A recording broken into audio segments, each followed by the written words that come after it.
सर्दी का मौसम हो गया है, हर तीसरा चौथा घर में कोई ना कोई किसी न किसी को पैरालाइसिस की प्रॉब्लम जरूर को देखने को मिलती है। आज भी हमारे इंडिया में 40 से 45 लाख आदमी ऐसे हैं जो पैरालाइसिस की प्रॉब्लम से, किसी की बाजू रुकी हुई है, किसी की पैर रुका हुआ है, पूरी तरह से कवर ही नहीं हो पा रहे हैं। और क्या करते हैं, जब भी उनको पैरालाइसिस आता है तो इधर उधर से सोचते हैं, लोगों की सुनते हैं कि पैरालाइसिस आते ही अफीम दे देनी चाहिए।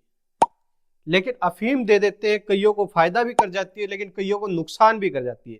अफीम का काम क्या होता है? ब्लड का सर्कुलेशन तेज करना। जब भी आपका पैरालाइसिस की प्रॉब्लम आती है, लकवा आता है, एक साइड का पोर्शन गिरता है या फेस आपका टेढ़ा हो जाता है, तो उसमें क्या होता है कि आपका बीपी बढ़ता है। बीपी 170, 200, 230 ऐसा बीपी चला जाता है, और जिसके कारण आपके ब्रेन में क्लोट आ जाता है, स्वेलिंग बढ़ जाती है, और उसमें एक गलती और कर देते हैं कि अफीम दे देते हैं।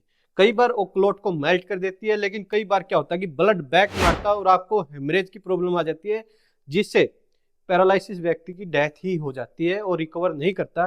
कई बार आप केस सुनते भी हैं कि 20 दिन में दूसरा झटका आया है, तीसरी बार पैरालिसिस हुआ और उनकी डेथ हो चुकी है। उसका आने का कारण होता है केवल आपकी बेमतलब अफीम दी हुई चीजें, अफीम देना। क्योंकि अफीम कभी भी आप देते तो उससे पहले ध्यान जरूर रखें कि उनका बीपी बढ़ा हुआ है या नॉर्मल है या लो हो गया हुआ। अगर अभी बीपी बढ़ा हुआ है तो अफीम कभी मत दो, बीपी लो है या नॉर्मल है तो अफीम दो। अगर किसी को पैरालिसिस आता तो उसको तुरंत उसका बीपी चेक कीजिए, क्योंकि उसको लकवा आ चुका है, पोर्शन गिर चुका है, उसमें आप कुछ नहीं कर सकते। अगर बीपी नॉर्मल है तो अफीम दीजिए, ना तो आपके पास अपने पैरालिसिस कोई भी स्पेशलिस्ट डॉक्टर है उसको दिखाइए ताकि वो उसको रिकवर कर सके।